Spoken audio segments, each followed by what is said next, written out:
The Holy Gospel according to St. Mark, the 8th chapter. Jesus went on with his disciples to the villages of Caesarea Philippi. And on the way he asked his disciples, "Who do people say that I am?" And they answered him, "John the Baptist, and others Elijah, and still others one of the prophets."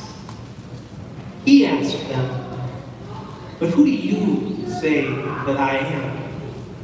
Peter answered him, "You are the Messiah." And he sternly ordered them not to tell anyone about him.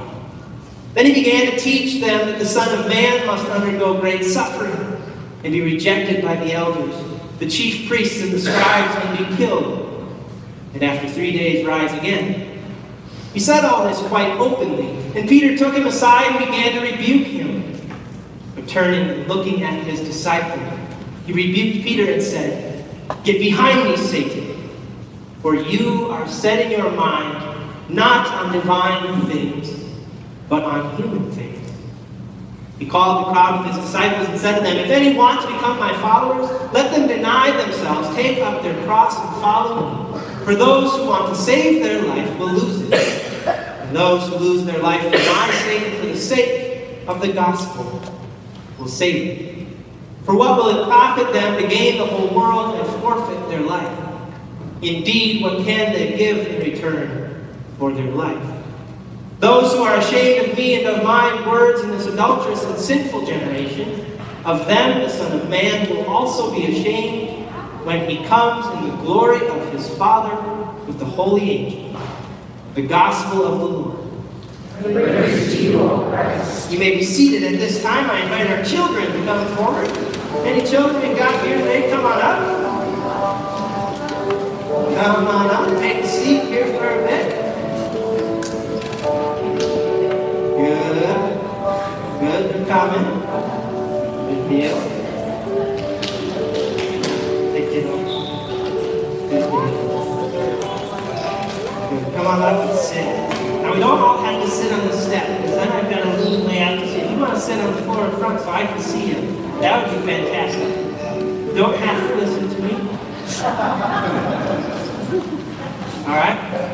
How are we all doing today? Good. All right. We're all doing good. School's off to a roaring start. We're all excited for faith formation to start next week. Are you all excited about the block party that's happening next week out in our parking lot? Do you know what's happening out there next week? Oh my goodness. Who wants to tell what's happening? Well, you know? What's all going to be there? I'm going to be in the dump cake. Cool. There's more stuff. There's going to be a whole fun time. Yeah. Bouncy houses. Dumping, face painting, right? There's going to be all sorts of stuff. And we're kicking off our faith formation here at Lutheran Church of the Good Shepherd. There's going to be unicorns. And food trucks, right? But there's more stuff. But we're kicking off our faith formation here at Lutheran and balloons, balloon animals. Right? And juggling swords. Hopefully the juggling swords don't hit the balloon animals. We're doing this all. We're doing all this to kick off our faith formation here at Lutheran Church of the Good Shepherd. And it is, yes. I'm going to clean it up for you. That's good. Isn't it nice when people clean up for you? And we're kicking off our faith formation here, and it is our mission as a congregation to let all of you know, and you maybe know this from the secret handshake we've taught you, right? It's our mission to let you know that while you are here, you are, who remembers, a child of God, good, which means that while you are here, you are loved and you matter, right? And today's gospel story is talking about meaning the things, doing the things that we say we're going to do, right? Not just saying them, but actually doing them. So we're going to talk about ways, how can we, cars and trucks do move, don't they? Yeah. And we're going to talk about ways that we can show you, the young people of our congregation, that you are loved and you... Yes. And how we can show you that as young people here at church that you are loved and you matter. How do people show you that you are loved?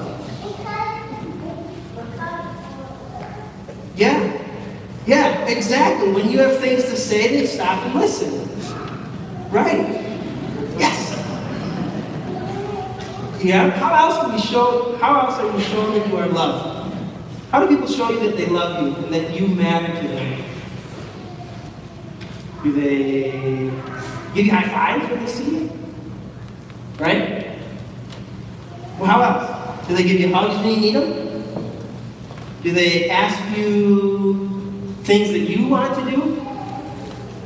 Do they show you how to behave well? Right? Do sometimes they slip up on showing you how to behave well? Yes. Truth. This one speaks truth. How else can we show you that you are loved and you matter here? Do you ever feel like you want to get up and dance for a hymn?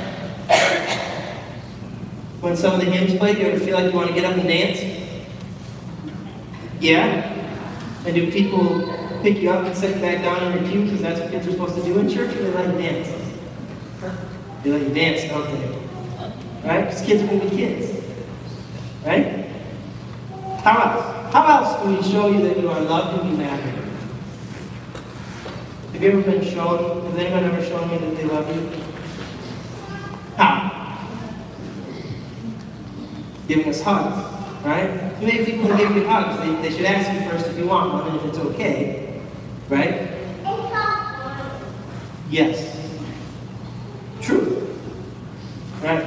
So it is our mission here, it is our purpose here to let you, our young people, really? To let you, our young people,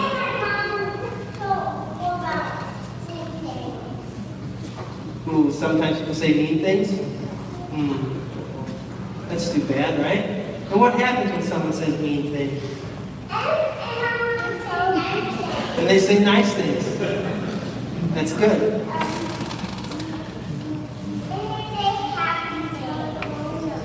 You tell it when someone says mean things, you tell a grown-up, and hopefully the grown-up does some happy things. Right? But it's our mission, alright? It's our mission to let you know that you are loved and you matter, and that what you do in your life matters to us. Because we want you to know that God loves you so much. So we want to be another way of helping you remember that God loves you so much. Now we've done this through a secret handshake. We're going to periodically teach the secret handshake. Well, you and I have our Aaron Rodgers, Randall Cobb secret handshake, right? Because we don't do the Jordy Nelson anymore. Right? It happens, everybody. It's business. But our secret handshake here is that, you remember? We give a handshake and we say, you are loved and you matter. You are loved and you matter. You are loved and you matter. You are loved and you matter. Got my eyes on you.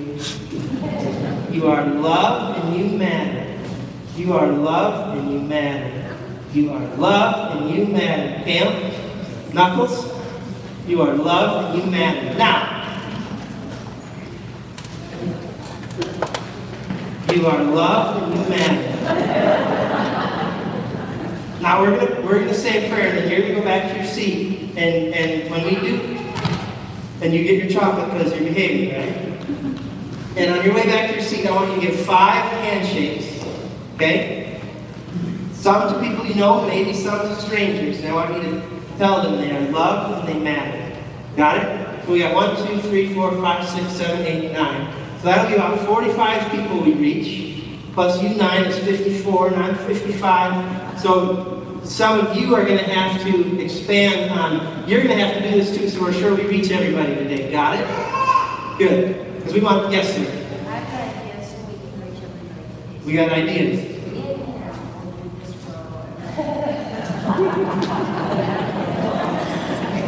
And the disciples sat down and they said, how are we going to do this? And they said, we're going to have to spread out.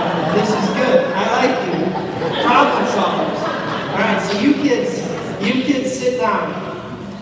You kids get together and discuss. In fact, we're going to do something. Because I trust you.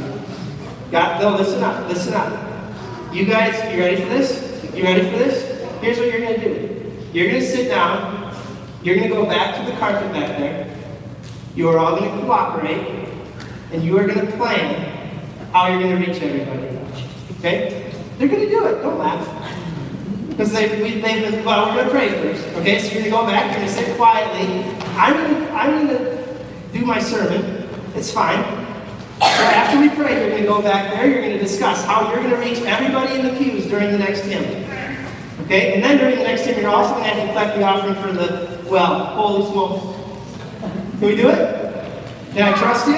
Can I trust you to sit back there and quietly discuss how you're going to reach everybody? And even if we do hear you, it's okay. Because we're going to hear you talking about how you're going to make sure everybody hears that they are loved and they matter. And if I were smart, I would sit down and let that be the sermon. Let's pray. Repeat after me.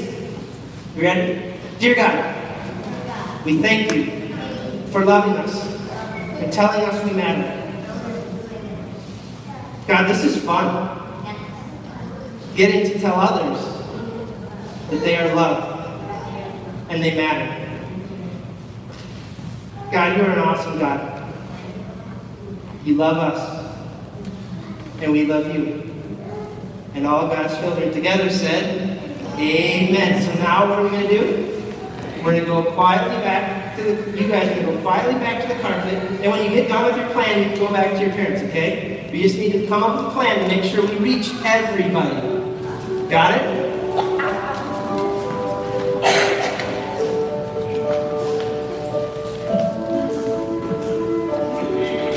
We'll see.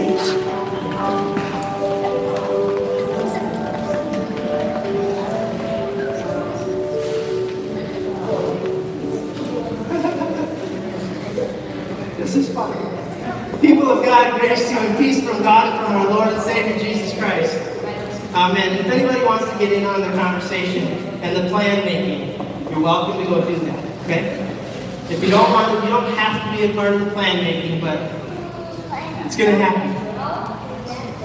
My father, growing up, and some of you can maybe relate to this, but we would always call him out when he would do things that he told us not to do, which happened more than we care to admit.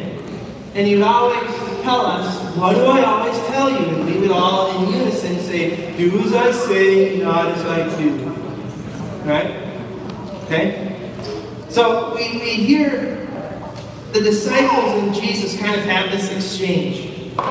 And Jesus is curious, who are the people saying that I am? Who do they think I am? And they have their answers. Well, some are saying you're John the Baptist. Some are saying you're Elijah. Some are saying you're one of the prophets.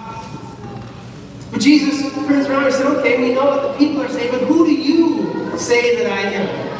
Who do you, my followers, say that I am? And Peter is all excited. He's like, dude, I know. You're the new king. He says, I got it. Yeah, Peter, go. He says, you're the Messiah. Great. Don't tell anybody, though. Which we still haven't figured out the messianic secret when Jesus always tells his disciples, don't tell anybody about everything I'm doing, right? So he says, now don't go out and tell anybody. And then immediately following, he starts openly talking about how the Son of Man is going to be killed, he's going to suffer, he's going to die, and on the third day rise again. And Peter's thinking, whoa. I thought we just agreed that you're the Messiah. That means you're the Anointed One. That means you're going to be the new king. Kings aren't supposed to suffer and die. Kings are supposed to have power. I thought being your rock, being Peter, I thought that meant we were going to have power. Wow. Status.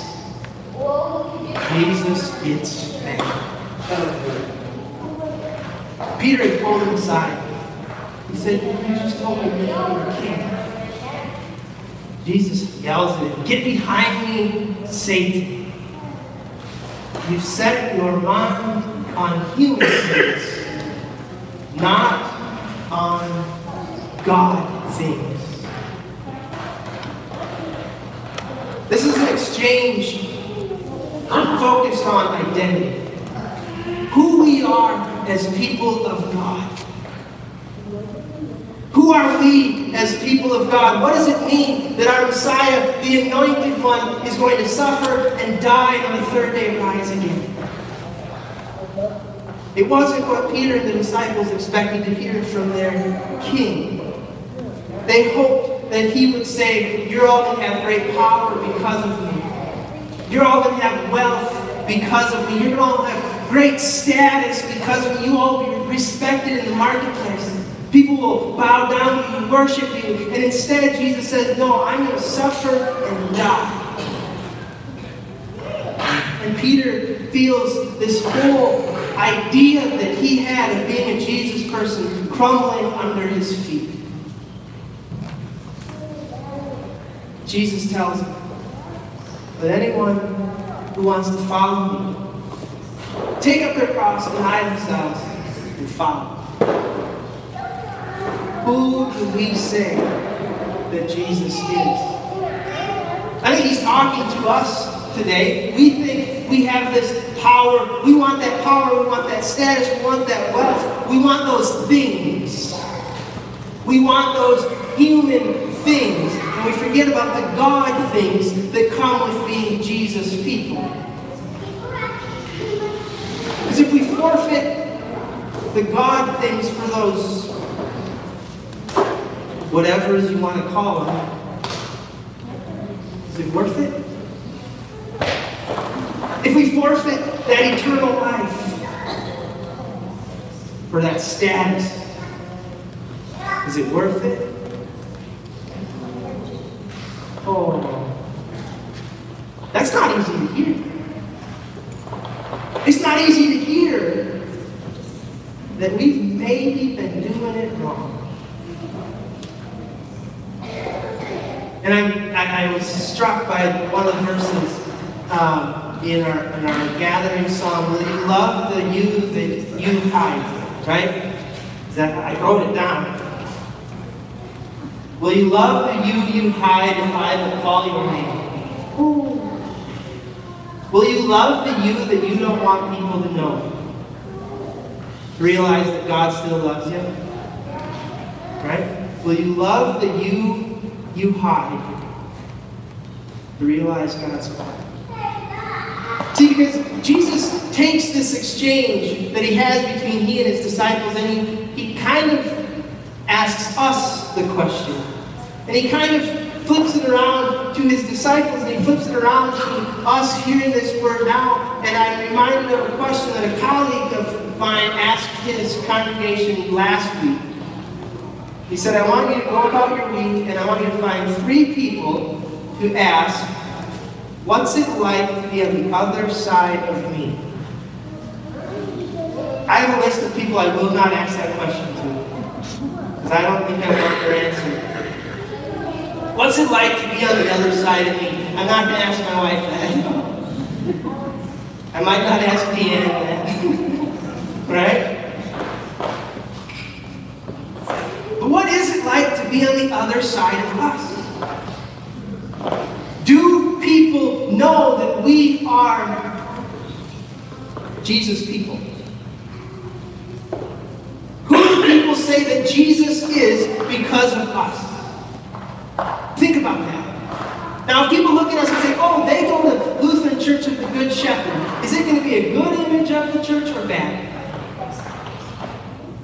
We might go both ways. I know I've scratched my head at the representation of Christianity in our world today. Some of you maybe have too. Some of you maybe love it. That's fine too.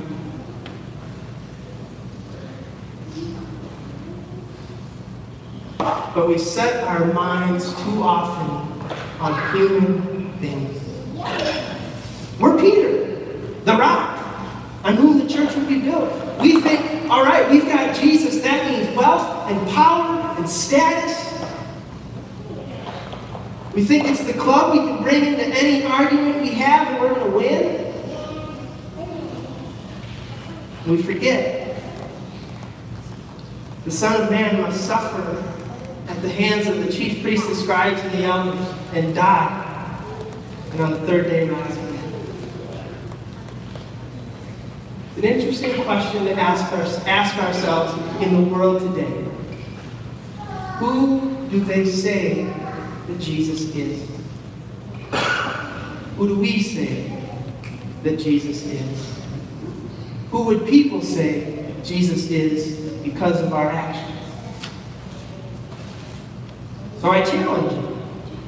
Find 3 people to ask the question, what's it like to be on the other side of me? And be open and encourage them to be honest. We might not want to hear what they have to say, but it might answer, who do we say that Jesus is? We do know we are loved. We do know that we matter. God does tell us that. Even if the answers to what is it like to be on the other side of me are ones we don't want to hear, we are loved. We matter. God says that unwaveringly, no matter what. The question is, what do we do with it? Do we go out and devise a plan to make sure that we reach every person we see? I'm curious to hear how their plans go. Kids, do you have a plan? Do you guys have a plan to reach everybody, or can you get distracted by the toys? They got distracted. The intention was there. But we do have this call. We do have this call to make sure that everybody we know is, everybody we encounter knows that they are loved and matter. God trusts us with that call. God challenges us with that call. God lifts us up with that call because that means that someone's going to make sure that we know we are loved and we matter. Thanks be to God. Amen.